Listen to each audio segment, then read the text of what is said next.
Fala, rapaziada de Química Analítica, tudo bem com vocês?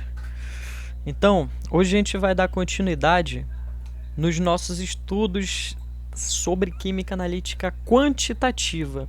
Então, já que a gente vai tratar de quantidades, a gente vai precisar tratar sobre como que a gente vai lidar com as quantidades das medidas que a gente vai tratar. A gente viu na última aula que entre as etapas de análise química quantitativa, a gente tem não somente a medida de uma propriedade X, como o cálculo dos resultados, quando a gente tem métodos clássicos, né? E a estimativa da confiabilidade dos resultados. Então, o que a gente vai tratar hoje é sobre como que a gente consegue mensurar a confiabilidade do que a gente mediu. A gente vai introduzir alguns conceitos sobre o que é precisão e o que é exatidão e como que a gente consegue obter medidas de precisão, beleza? Bom, tudo vai começar quando a gente trata sobre o que são algarismos significativos. Bom, acontece o seguinte, toda vez que a gente faz uma determinada medida, seja com o auxílio de um equipamento, de uma peça, de um instrumento, como uma balança, como um recipiente, a gente lida com isso aqui, com algarismos significativos. Algarismos significativos é como nós chamamos todos os algarismos que representam um número. Ou seja, sempre que a gente tem uma medida, a gente tem um número que representa aquela quantidade relativa àquela medida. Então, os algarismos significativos são todos aqueles algarismos que compõem aquele número que está relacionado àquela quantidade. O único algarismo que a gente não conta e que a gente não trata como significativo são os zeros à esquerda ou à direita.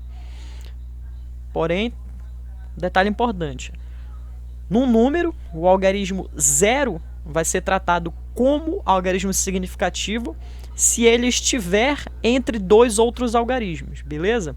Então, vamos pegar alguns exemplos de medida e a gente vai verificar quantos algarismos significativos o número que representa aquela medida tem. Vamos a alguns exemplos. Então, nessa primeira medida aqui, o número é 2146,5 milímetros. Então, nessa medida, nesse número que representa essa medida, quantos algarismos significativos a gente tem? A gente tem 1, 2, 3, 4, 5. Todos eles são diferentes de zero. Então, todos eles são algarismos significativos. Então, em 2146,5 milímetros, a gente tem 5 algarismos significativos. Nessa outra medida, nesse outro número que representa uma medida, que é o número 214,65 centímetros, que, por sinal, é igual a medida de 2146,5,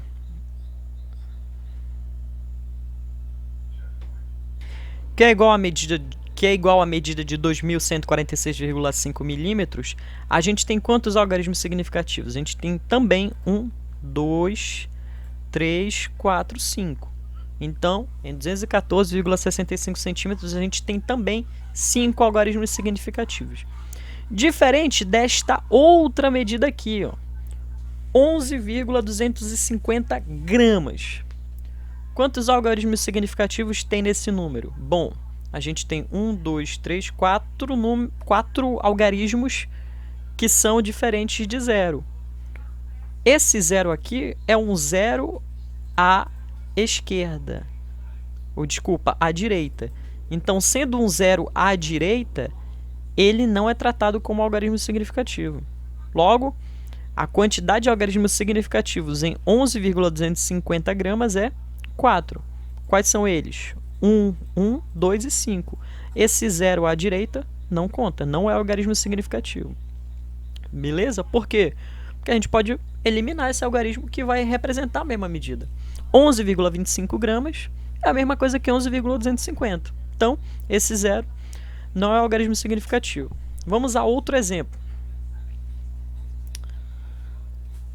Nessa outra medida aqui, que também é igual a 11,250 gramas, 0,01 1,125 kg. Quantos algarismos significativos a gente tem? A gente tem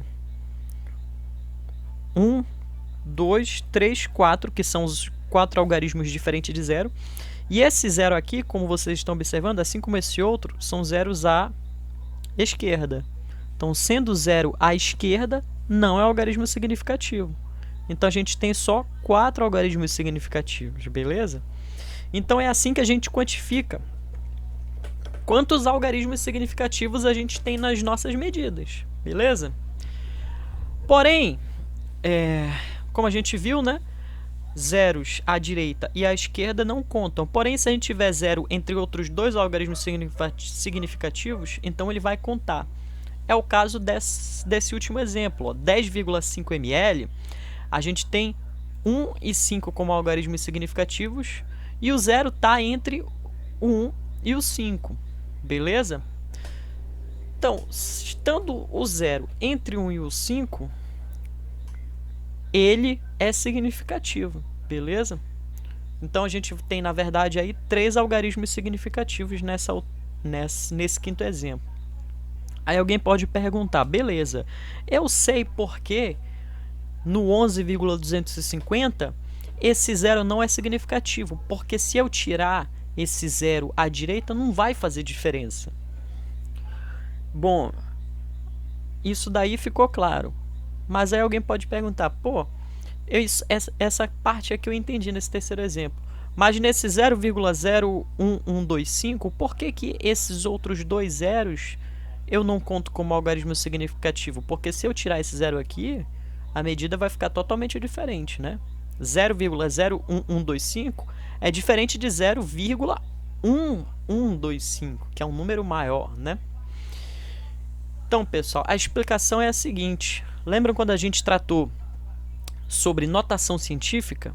Então, esses zeros aqui, eles são eliminados quando a gente transforma esses números para notação científica.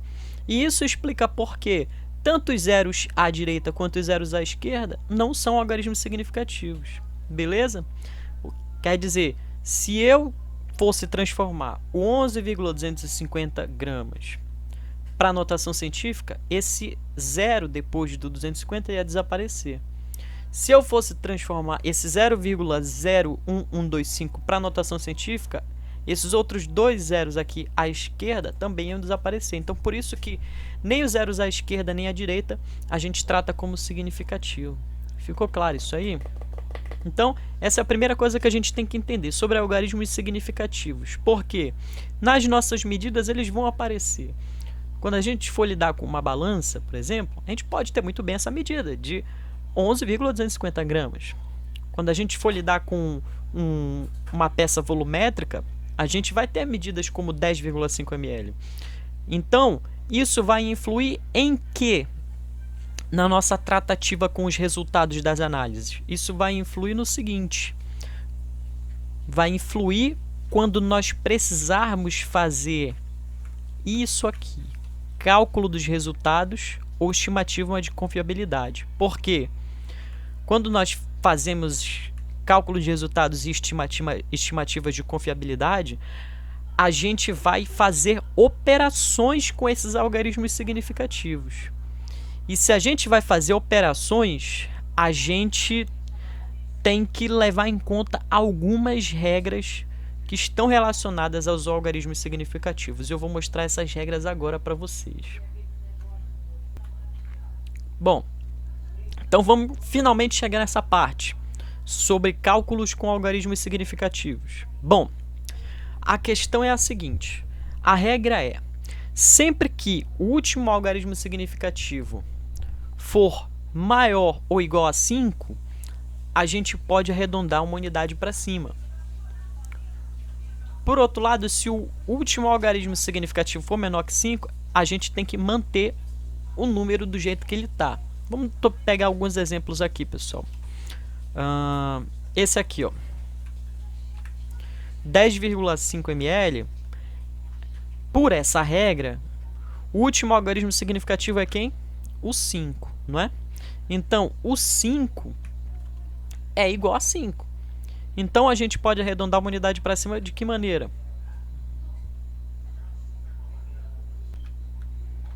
a gente pode pegar e, ao invés de tratar como 10,5, arredondar uma unidade, o algarismo que vem antes, no caso o zero. Então, ao invés de ter 10,5 ml, a gente pode arredondar para 11 ml, beleza? Por quê? Porque esse 5, que é o último algarismo significativo, é maior do que o zero. Entenderam essa questão aí? Primeira questão, a questão do arredondamento. Se o último algarismo significativo for maior ou igual a 5, a gente pode arredondar o algarismo antecessor para cima. Se não, deixa do jeito que está, beleza? Agora, entendida essa questão do arredondamento, vamos falar de soma e subtração com algarismos significativos. E a gente vai fazer isso, tá? Então, quando a gente está falando de operações de soma e subtração, a gente tem que seguir a seguinte regra, tá? Pessoal, o resultado da conta de soma ou subtração tem que conter o mesmo número de algarismos significativos que o termo com o menor número de algarismos significativos. Então vamos dar exemplo para conseguir entender onde que essa regra se aplica. Então vamos supor que eu precise fazer uma conta de soma com dois números que representam medidas. 12,56 com 0,2675. Preciso somar esses dois números. O que eu faço? Primeira coisa, eu faço a operação de soma normal, né? Então, se aqui não tem algarismo é 0, se aqui não tem algarismo é 0. 0 mais 5, 5. 0 mais 7, 7. 6 mais 6, 12, né? Então, a gente coloca o 2 e sobe 1 para cá para cima. 1 mais 5 mais 2 dá 8.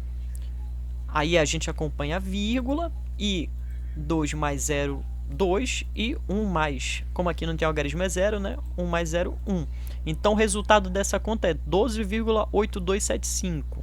Mas o resultado que a gente tem que trabalhar é o 12,8275? Não. Por quê? Porque como a gente está trabalhando com dois números que têm quantidades diferentes de algarismos significativos,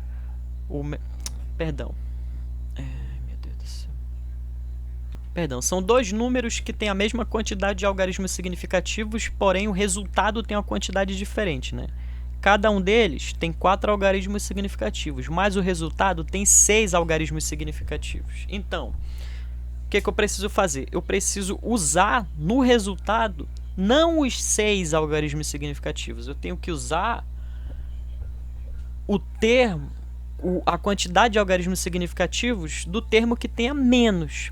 Como no caso os dois têm 4, significa que o resultado tem que ter 4 algarismos significativos. Então, entre 12,8275, eu preciso eliminar os dois últimos algarismos, né, significativos, para eu ficar só com 4.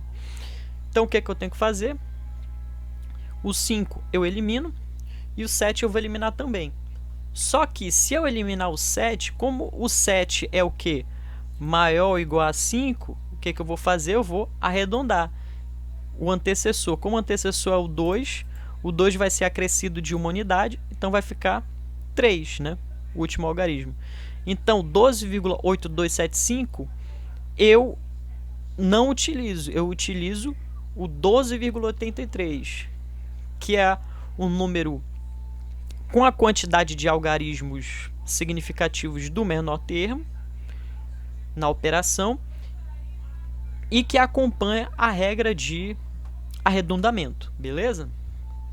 Então, esse é um exemplo de como a gente utiliza a regra de soma e subtração e de arredondamento quando a gente trata de operações com algarismos significativos. Isso daqui é o exemplo da soma. Vamos ver o exemplo da subtração, como é que fica. Ó. A gente tem dois números, 7,5 e 4,208. Eu preciso subtrair de 7,5 o 4,208. Então, o que eu vou fazer? Primeira coisa que eu vou fazer, eu vou fazer a conta normal, né? Eu alinho as casas decimais e tal. E aí, as casas que não ficarem ocupadas são equivalentes a zero, né? Então, aqui no 7,5, essas outras duas casas decimais não estão ocupadas, então significa que elas são zero. E eu faço a conta normalmente, né? Então, 0 menos 8 não dá para fazer. Então, o que eu faço? Eu empresto uma unidade do algarismo antecessor. O antecessor era 0 também, só que no caso o 0 antecessor equivale a...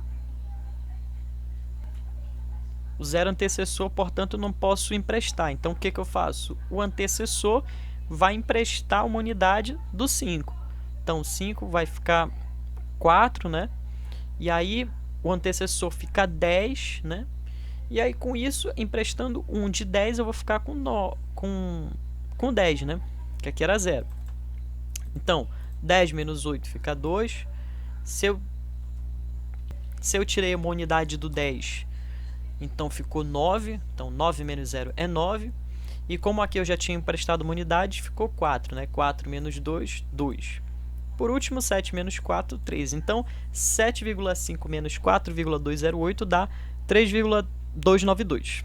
Então, a regra para subtração é que eu tenho que usar no resultado o mesmo número de algarismos significativos do termo com menor número de algarismos significativos. Então, o primeiro termo tem quantos algarismos significativos? 1, 2. E o segundo? 1, 2, 3, 4. Então, o resultado tem que ter quantos algarismos significativos? 2, beleza? Então, eu tenho que tornar esse 3,292 para 2 algarismos significativos. O que eu vou ter que fazer? Eliminar esse 2 e eliminar esse 9. Como o 9 é maior ou igual a 5, então eu vou arredondar o algarismo antecessor para cima. Então, vai ficar 3,3, porque o 2 ganha uma unidade com arredondamento do 9. Beleza, pessoal? Então, o 3,3 é que é o resultado certo em questão de algarismos significativos da operação 7,5 menos 4,208. Até aqui, espero que tenha ficado clara essa questão das regras de algarismos significativos quanto a arredondamento, soma e subtração. Com detalhe, tá? Essas operações, essas regras, elas se aplicam quando a gente tem medidas, beleza? Então, quando a gente estiver fazendo operações com números que estão relacionados a medidas, tá? Espero que fique claro isso aí. Bom, falamos das regras de soma e subtração, vamos falar agora das regras de multiplicação e divisão. Para a regra de multiplicação e divisão é a mesma coisa, tá? A questão é, sempre o resultado tem que conter... Então, na multiplicação e divisão, o resultado tem que conter o mesmo número de algarismos significativos que o termo com o menor número de algarismos significativos. E aí eu vou pegar um exemplo com potência, para isso ficar bem claro para vocês também nessa outra situação, em que a gente tem a notação científica. Então, vamos supor que eu precise multiplicar duas medidas. O número 4,3179 vezes 10 elevado a 12 pelo número 3,6 vezes 10 elevado a menos 19. Pessoal, aí eu já vou introduzir outra regra que é muito importante. Quando a gente tem um número que está escrito em notação científica, como é o caso desses dois números, quem são os algarismos significativos? São só os números que multiplicam a potência, certo?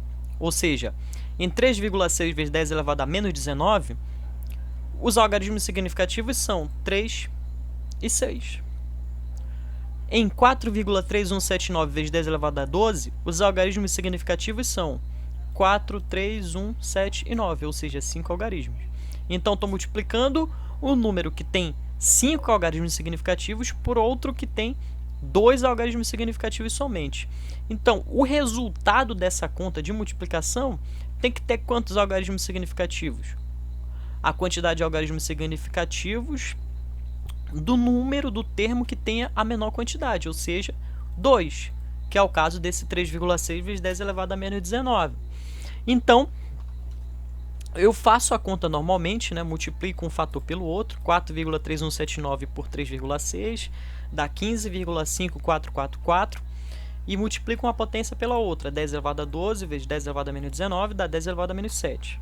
Aí eu fico com 15,5444 vezes 10 a menos 7. Para eu passar para a notação científica, eu só preciso deslocar essa vírgula para cá, para a esquerda, né? Porque a gente sabe que na notação científica, esse fator aqui, que multiplica a potência de 10, tem que ser um número entre 1 e 10, né? Então, 15 é maior que 10. Então, para eu transformar num número menor que 10, eu desloco essa vírgula para cá para a esquerda e eu vou ter um 1,55444. Por outro lado, como eu desloquei a vírgula para cá para a esquerda, eu tenho que somar 1 no expoente. E aí, menos 7 mais 1 fica menos 6. Bom, esse aqui é o resultado dessa conta. Mas eu vou utilizar toda essa quantidade de algarismos significativos? Não. Como a gente acabou de falar, o resultado tem que ter só 2 algarismos significativos. Então, eu vou eliminar o 4, o 4, o 4, o 5 também eu vou eliminar. Só que quando eu eliminar o 5, o que vai acontecer? Eu tenho que somar 1 no algarismo antecessor, por quê? 5 é um número maior ou igual a 5, portanto eu tenho que arredondar. Então eu vou ter, na verdade, não 1,5, mas 1,6 vezes 10 elevado a menos 6 como resultado dessa conta. Então, essa que é a regra para multiplicação e divisão com algarismos significativos, tá? O resultado tem que conter o mesmo número de algarismos significativos que o termo com o menor número de algarismos significativos, beleza? Então, parecido com a regra da soma e subtração, né? Só que aqui eu introduzi o outro detalhe, que é a questão de quantos algarismos significativos a notação científica tem. Bom, entendido isso, finalmente vamos falar do logaritmo, que é uma operação que a gente também vai precisar utilizar muito. Na semana que vem vou introduzir essa questão do equilíbrio ácido-base, e aí a gente vai precisar saber o que era o logaritmo e entender essa questão. Bom, o logaritmo, né, é essa operação. E o que a gente vai fazer com o resultado de um logaritmo quando a gente tirar o logaritmo de um número que está descrito em algarismos significativos? Bom, seguinte, o resultado ele vai ter que ter o mesmo número de casas decimais que o número de algarismos significativos da grandeza numérica, ou seja, repetindo, no resultado, a quantidade de casas decimais é igual ao número de algarismos significativos do logaritmando, beleza? Então, 2 exemplos aqui para ficar claro isso aí. Se eu preciso tirar o logaritmo de uma medida que é 0,0339, quantos algarismos tem essa medida? 1, 2, 3. Esses zeros não contam, né? Então, a medida tem 3 algarismos significativos. Portanto, quando eu der o resultado desse logaritmo, o resultado tem que ter 3 casas decimais, porque o logaritmando tem 3 algarismos significativos. Então, por isso que o resultado é menos 1,470 e não mais ou menos casas decimais. A gente tem 1, 2, 3 casas decimais, porque aqui a gente tem 1, 2, 3 algarismos significativos, beleza? Ficou confuso? Vamos para outro exemplo. Se a gente precisar tirar o logaritmo da medida 5,8, quantos algarismos significativos a gente tem nessa medida? 1, 2, né? 5,8. Portanto, o resultado tem que ter 2 casas decimais. Então, o logaritmo de 5,8 vai ser 0,76, porque em 0,76, quantas casas decimais tem? 1, 2. Beleza? Então, essas são as regras que a gente trata sobre arredondamento e operações com logaritmos, beleza? Desculpa, com algarismos significativos, tudo bem? Espero que todo mundo tenha entendido. Quem não entendeu, pode falar comigo, chegar, porra, não entendi nada que o senhor falou aqui, tem como repetir? Pode chegar comigo que eu vou ajudar, eu vou repetir quantas vezes for preciso para vocês entenderem, beleza, pessoal? Então, entendido isso aí, a questão dos algarismos significativos, vamos falar agora sobre confiabilidade dos resultados, tá? A gente vai introduzir alguns conceitos a respeito disso. Ou seja, uma vez que a gente fez uma análise, a gente chegou a resultados, como que a gente sabe que esses resultados eles são coerentes, né? É isso que a gente vai falar agora, tá? Então, antes de tudo, vamos ter em mente que sempre vão existir erros em análises. Então, esses erros nas medidas das análises, eles podem ser classificados de 2 formas: em erros determinados ou erros indeterminados. Os erros determinados a gente também chama de erros sistemáticos e os erros indeterminados a gente também chama de erros aleatórios. Qual que é a diferença entre um tipo de erro e outro? Bom, o erro determinado, que a gente chama também de erro sistemático, é aquele tipo de erro que dá para fazer alguma coisa, que tem como a gente fazer algo em cima para minimizar o quanto for possível aquele erro. São erros que podem ser minimizados, por exemplo, por meio da calibração de instrumentos. Ou seja, a gente calibrar o balão volumétrico, a gente calibrar a bureta, calibrar a pepeta, calibrar a balança. Esse tipo de erro dá para fazer alguma coisa, beleza? Já o erro indeterminado ou erro aleatório são erros que são indetectáveis para um operador humano. Então, nesse caso, a gente tem que lançar mão de um tratamento estatístico para conseguir determinar o quanto que esse erro é significante e, se ele for significante, é até possível identificar a fonte desse erro, beleza? Ou seja, o erro indeterminado a gente não sabe de onde vem na análise, certo? E como que a gente sabe que ele existe? Quando a gente faz o tratamento estatístico, tá? Então, por isso a gente vai começar a introduzir alguns conceitos estatísticos e fazer alguns exercícios em torno disso. Bom, além do erro determinado e do erro indeterminado, é importante eu falar o seguinte. Essa questão do erro, a gente tem como medir o erro. De qual maneira? Só tem como a gente medir o erro se a gente souber o valor exato, tá? Então, a gente classifica o erro, quando a gente sabe o valor exato, de duas maneiras, tá? Entre erro absoluto e erro relativo. Bom, erro absoluto. Então, o erro absoluto é a diferença entre o valor medido e o valor exato de uma determinada propriedade, tá? Ou seja, para calcular o erro absoluto, basta fazer a subtração, a diferença. Valor medido menos o valor exato. Já o erro relativo é o quociente entre a diferença do valor medido para o valor exato e o valor exato. Ou seja, o erro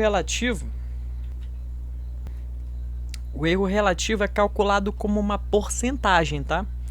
E a gente calcula essa porcentagem de qual maneira? A gente calcula a diferença entre o valor medido e o valor exato e divide isso pelo valor exato, multiplica por 100%. Aí a gente consegue determinar qual que é o erro relativo, tá? Então, erro absoluto é só a diferença entre o valor medido e o valor exato. Erro relativo é o valor medido menos o valor exato dividido pelo valor exato multiplicado por 100%. Então, parece meio abstrato quando a gente fala só o conceito, né? Mas se a gente pegar um exemplo, fica mais fácil de enxergar, né? O que é erro absoluto? O que é erro relativo, né? Bom, vamos pegar esse exemplo aqui, ó.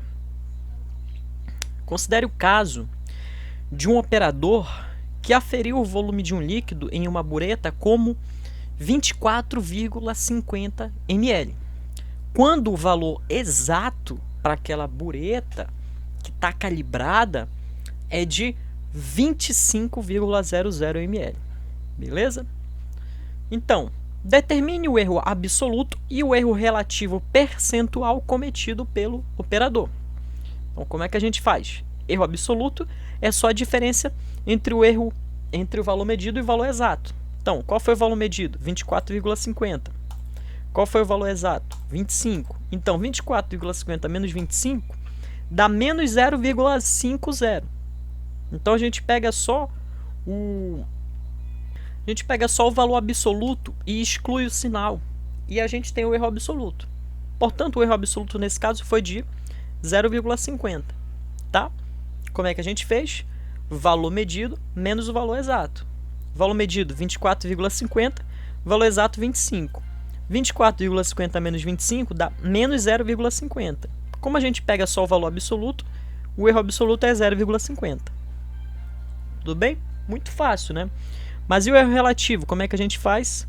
Erro relativo é valor medido menos valor exato dividido por valor exato vezes 100%.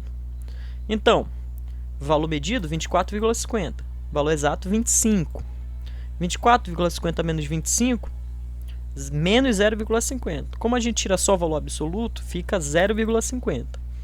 Então, 0,50 dividido por 25 dá 0,02. Aí o detalhe, a questão dos algarismos significativos.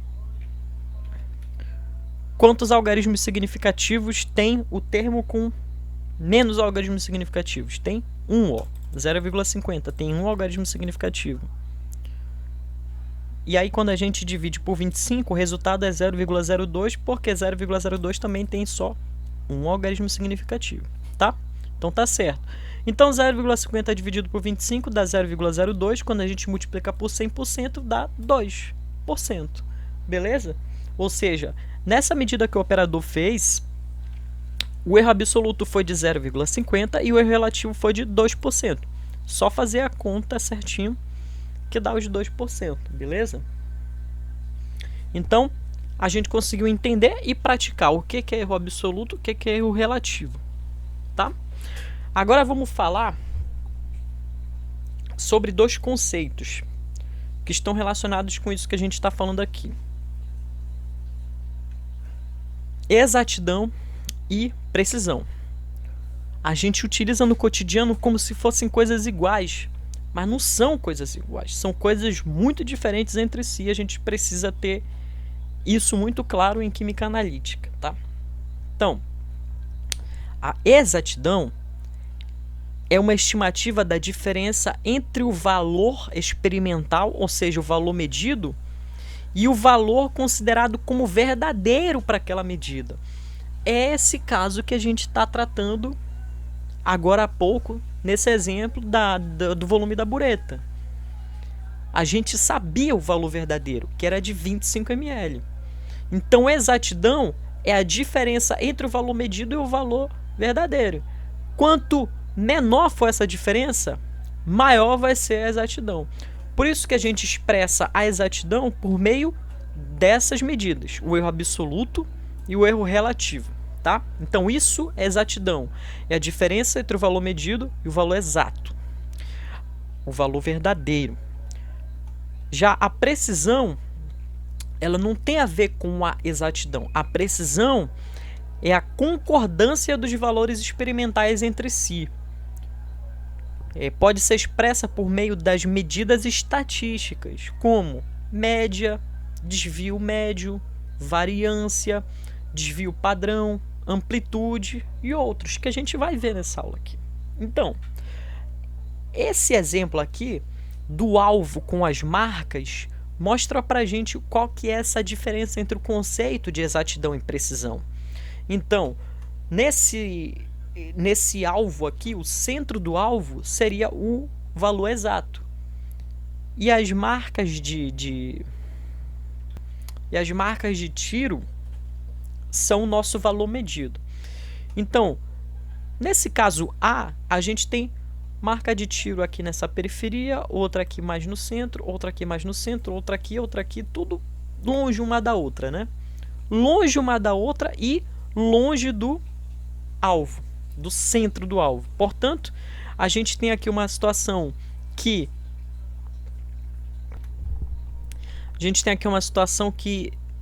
não é precisa, porque todas as marcas de tiro estão longe uma das outras, e também não é exata, porque todas estão longe do centro do alvo, tá? Então aqui, apesar de eu ter pegado essa figura do livro, aqui tá escrito exata, mas é não exata, tá? Uma situação A, ela é não exata e nem precisa. Por quê? Não é exata porque nenhum tiro está muito perto do alvo. Quer dizer, esses dois aqui até estão perto, mas os outros não. E não é precisa porque todos os tiros estão distantes um do outro, beleza? Na situação B é diferente. O que a gente está observando aqui? Todos os tiros estão tanto muito perto do centro do alvo, quanto muito perto entre si. Eles estarem muito perto do centro do alvo indica que essa é uma situação exata. E eles estarem muito perto entre si indica que é uma situação precisa. Então isso aqui é exato e preciso. Aqui na situação C, os tiros tanto estão longe entre si, olha aqui, ó, quanto estão longe do alvo. Então a gente tem aqui uma situação que também é não exata e não precisa. Já na situação D é diferente. O que a gente tem? Os tiros estão longe do centro do alvo, portanto, uma situação de não exatidão, mas eles estão muito perto entre si. Então isso aqui é precisão, entendeu? Então o que é exatidão nessa situação do alvo e dos tiros? Exatidão é os tiros estarem mais perto quanto possível do centro do alvo. E o que é uma situação de precisão? Os tiros estarem mais perto quanto possível entre si, beleza? Portanto, precisão é a concordância dos valores experimentais e exatidão é o quanto os valores experimentais estão próximos do valor verdadeiro, tá? Bom, a gente já viu medidas para exatidão, né? A gente entendeu o que é erro absoluto e o que é erro relativo. A gente fez um exemplo de calcular erro absoluto e calcular erro relativo. Agora a gente vai ver medidas de precisão, tá? Algumas medidas estatísticas aqui que a gente vai treinar também. Bom, a primeira delas é a média aritmética. Bom, o valor médio ele é determinado pelo somatório dos elementos de um rol dividido pelo número de elementos. Então, o rol nada mais é do que o conjunto que contém todas as medidas que você obteve de resultados, certo? Então, o conjunto a gente chama de rol. A média a gente calcula como? A gente soma todos os elementos do rol e divide pelo número de elementos. Então você tem lá 5 medidas, então você soma todas elas, você pega o resultado dessa soma e divide por 5. Você tem a média, beleza? Então isso que é média. O valor médio é a soma dos elementos do rol dividido pelo número de elementos. A mediana, ao contrário da média, é o que? A mediana é o valor do elemento central quando o rol é organizado em ordem crescente. Ou seja, vamos supor que a gente tenha também um rol de 10... vamos colocar aqui um rol de 5 elementos também. Então o que acontece? Quando a gente organiza os elementos em ordem crescente, os elementos nesse caso são os valores das medidas, tá? Quem é o elemento central entre 5 elementos? É o terceiro, não é? Que o terceiro está justamente no centro, né, desse rol. Então, aquele terceiro elemento, o valor dele vai ser o valor da mediana, beleza? Então essa é a diferença de média e mediana. Média é essa conta aqui, soma dos elementos dividido pelo número de elementos do rol. Já mediana nada mais é do que organizar o rol em ordem crescente, o valor central do elemento central é o valor da mediana, tá? A gente vai fazer exemplo disso aí, pode ficar tranquilo. Já o desvio médio nada mais é que a diferença entre o valor de um elemento e o valor médio. Então o desvio médio a gente não vai calcular para um rol todo, a gente vai calcular para cada elemento. Como que a gente faz isso? Desvio médio é o valor daquele elemento menos a média. Simplesmente isso, certo? A variância, por outro lado, é outra medida de dispersão que é calculada pelo somatório dos quadrados dos desvios médios dividido pelo número de elementos. Aí já é uma coisa que parece mais complicada, mas não é, tá? Então, como é que a gente calcula a variância? A gente pega o desvio médio de cada elemento, eleva ao quadrado, soma tudo e divide pelo número de elementos. Assim a gente calcula a variância. O desvio padrão também é outra medida de dispersão e a gente calcula tirando a raiz quadrada da variância. Só isso. E a gente vai já entender por que a gente calcula o desvio padrão dessa forma. Finalmente, a amplitude é outra medida, né?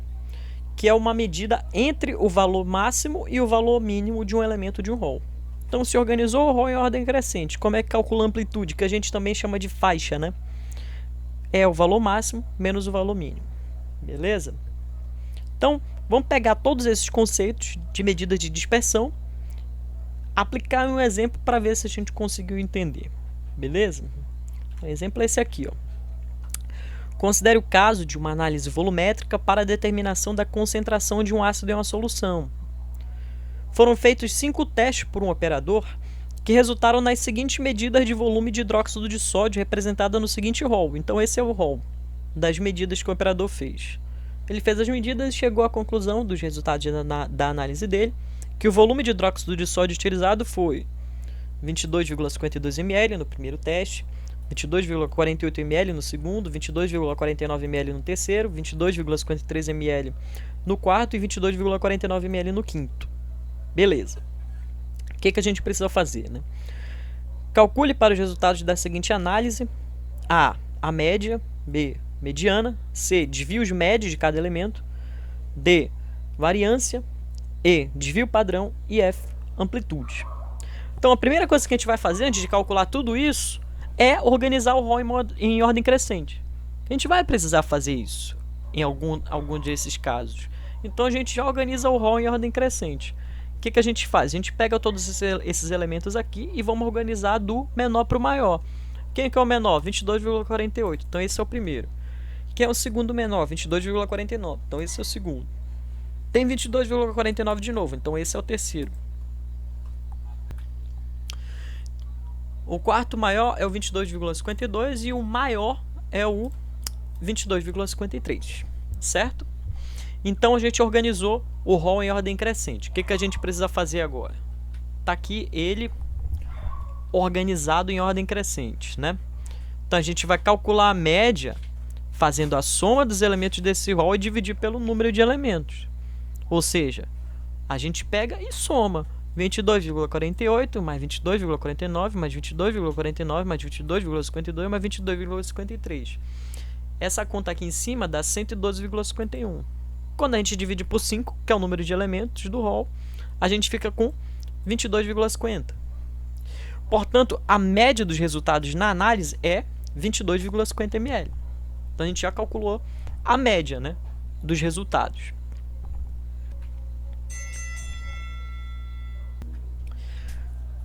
Calculamos a média, como é que a gente calcula a mediana? A gente falou que a mediana é o elemento central do rol. Bom, sendo a mediana o valor do elemento central, a mediana dos resultados da análise é 22,49, porque olha aqui quem que é o elemento que está no meio do rol quando ele está em ordem crescente. 22,49.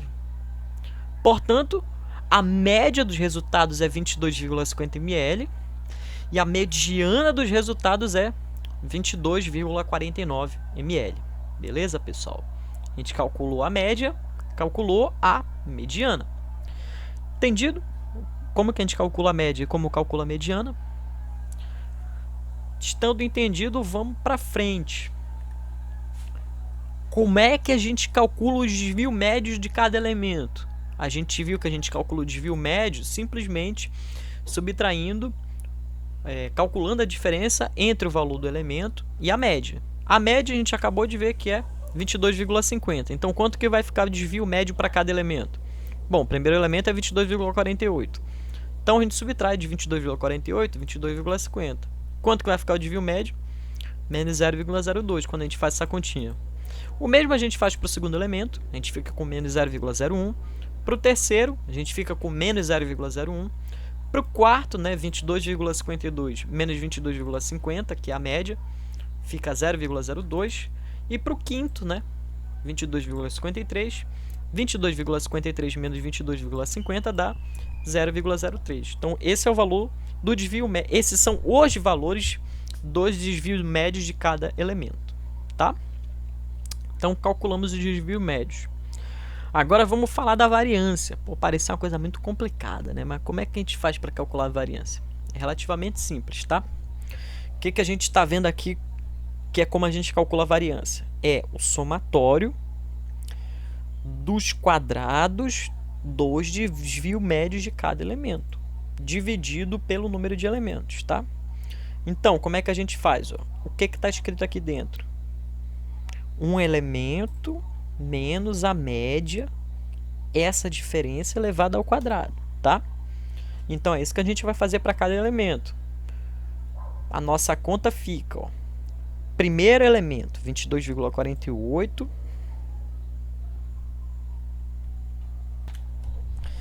Então, para calcular a variância, a gente olha aqui para o parênteses, ó, o valor do elemento menos o valor médio, o resultado a gente eleva ao quadrado. Então, o primeiro elemento é 22,48. Então, a gente pega esse valor, subtrai o valor médio, pega o resultado e eleva ao quadrado. O mesmo para o segundo elemento, para o terceiro, para o quarto e para o quinto. Olha aqui, ó. Primeiro elemento, segundo elemento, terceiro elemento, quarto e quinto. Todos eles a gente está subtraindo a média, ó. E a gente vai pegar o resultado e elevar ao quadrado. Então, primeiro você faz a conta dentro do parênteses, ó. 22,48 menos 22,50, menos 0,02. 22,49 menos 22,50, menos 0,01. Menos 0,01 de novo. 22,52 menos 22,50, 0,02 e 0,03 aqui. Depois de fazer essa conta dentro do parênteses, a gente eleva ao quadrado o que está dentro do parênteses e soma com os resultados para cada um dos outros elementos. Quanto que vai ficar esse somatório aqui em cima? 0,019. A gente pega esse somatório e divide por 5. Então, 0,019 dividido por 5, que é o número de elementos, né, desse rol, fica 0,00038.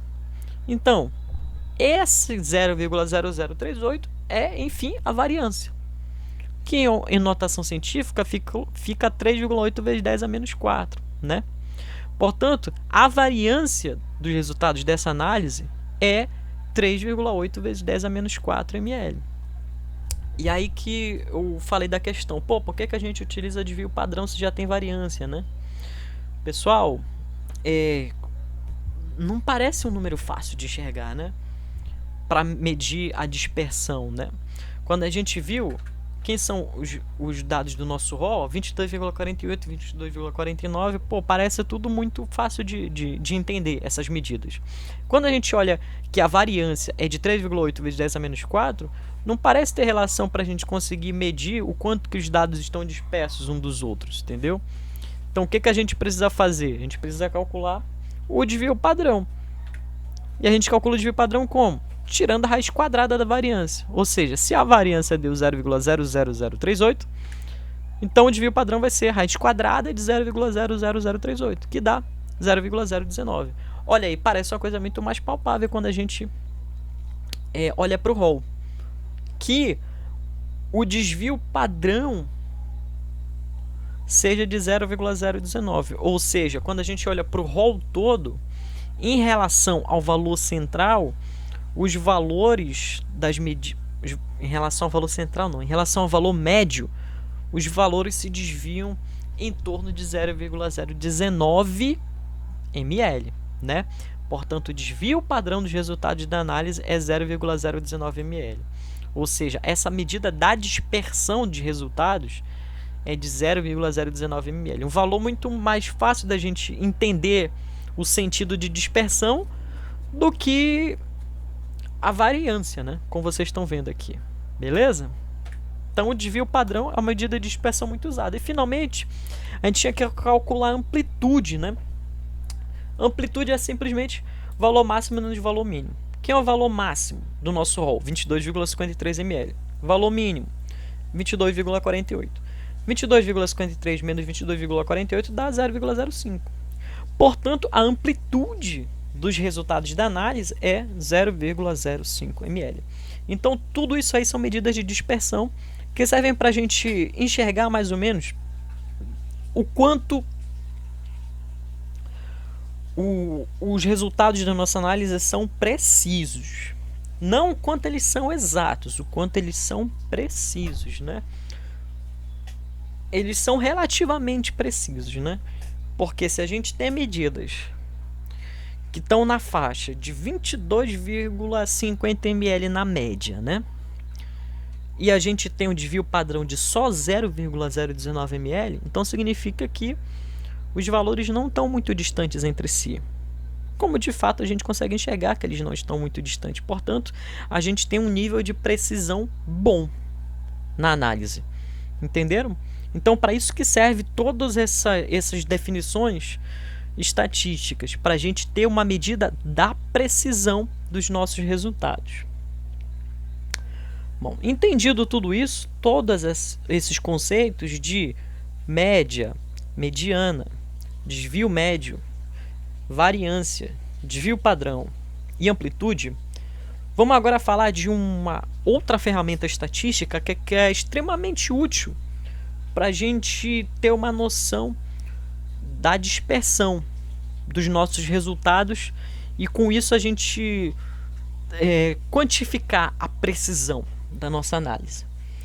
Essa ferramenta a gente chama de teste Q. Teste Q ou teste de Dickson é um teste estatístico que se aplica a situações em que o rol seja composto por menos de 10 elementos, tá? Ou até 10 elementos. E como que a gente faz o teste Q? O teste Q a gente faz da seguinte maneira. A gente pega e calcula o valor Q ou razão Q para cada elemento do nosso rol da seguinte forma. A gente calcula o valor Q como valor mais próximo do valor suspeito, que é o valor do nosso elemento, menos o valor suspeito, dividido pela amplitude, né? Maior valor menos menor valor. Beleza? Então, a gente vai calcular, fazer essa conta aqui para cada um dos elementos do nosso rol. E aí, o teste Q é feito da seguinte maneira. Se o valor Q de um determinado elemento for maior que o valor tabulado para aquele elemento no teste Q, então o valor suspeito tem que ser desprezado, ou seja, a gente tem que eliminar aquele valor do rol. Então esse é um tratamento estatístico que a gente faz. Se o valor Q calculado por elemento for maior que o valor Q tabelado para aquela situação, a gente despreza o valor, a gente elimina o valor do rol, tá? E aí você pergunta, por que é isso de valor tabulado? Bom, acontece o seguinte, essa tabela aqui a gente está apresentando os valores críticos de Q para os respectivos níveis de confiança. Então, a gente tem uma medida da confiança desse teste, que ela pode ser de 90%, 95% ou 99%. Ou seja, existe uma probabilidade de que quando a gente aplica esse teste, se o índice de confiança for de 90%, existe 90% de probabilidade de que quando a gente rejeita um valor nesse teste, é porque realmente a rejeição foi devido a erros determinados, entendeu? Então, se o índice de rejeição for de 95%, então existe 95% de probabilidade que se a gente rejeitar um valor do rol aplicando esse teste, que esse valor está sendo rejeitado por causa de um erro determinado, tá? Então essa tabela aqui a gente utiliza para determinar qual que vai ser o valor de Q tabulado, ou seja, o valor crítico de Q para um determinado índice de confiança, tá? Então, vamos supor que eu tenho um rol com 7 elementos. Quando tiver um rol com 7 elementos, o teste Q para rejeição com índice de confiança de 90% vai ser tal que o valor crítico seja 0,51. Ou seja, qualquer valor desse rol de 7 elementos cuja razão Q seja maior que 0,51 tem que ser eliminado do rol. Ficou confuso? Vamos fazer um exemplo que vai ficar mais fácil de entender. Então, vamos pegar esse exemplo aqui, ó. Uma amostra de NaCl, né, cloreto de sódio, foi analisada para a determinação do percentual de cloretos por titulação com solução de nitrato de prata, obtendo-se os seguintes resultados. Então, esse é o rol: 47,27%, 47,08%, 47,31%, 47,41%, 47,29% e 47,38%. Ou seja, 6 testes, né? Foram feitos 6 testes e a gente chegou a esse rol de resultados. Pede-se para aplicar o teste Q aos dados obtidos e expressar o resultado com limite de confiança correspondente para uma série com 6 observações experimentais. Beleza? Então a gente vai utilizar um limite de confiança de 90%, tá? Primeira coisa que a gente tem que fazer é organizar o rol em ordem crescente. Então a gente pega esse rol aqui e organiza do menor valor para o maior valor. Então o menor valor é 47,08. Esse vai ser o primeiro valor. O maior valor é 47,41, esse é o maior. A gente organiza isso aqui em ordem crescente. Organizado o rol em ordem crescente, o que a gente precisa fazer? Bom, considerando o índice de confiança de 90%, o valor de Q crítico é de 0,56. De onde a gente tira isso? Da cabeça? Não, a gente tira da tabela. Pô.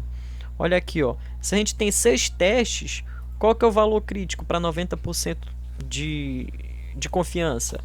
0,56. Então, o Q tabulado vai ser de 0,56. Então, a gente já sabe disso. O que a gente faz depois disso? A gente pode calcular o valor Q para cada um desses elementos. O que eu vou fazer? Eu vou calcular o valor Q só para o valor mais discrepante da média, tá?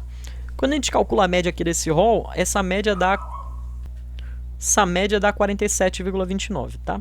O valor mais distante de 47,29 é o primeiro elemento do rol, que é 47,08. Então, vamos calcular o valor Q para ele e ver se a gente tem que rejeitar esse valor do rol. Bom,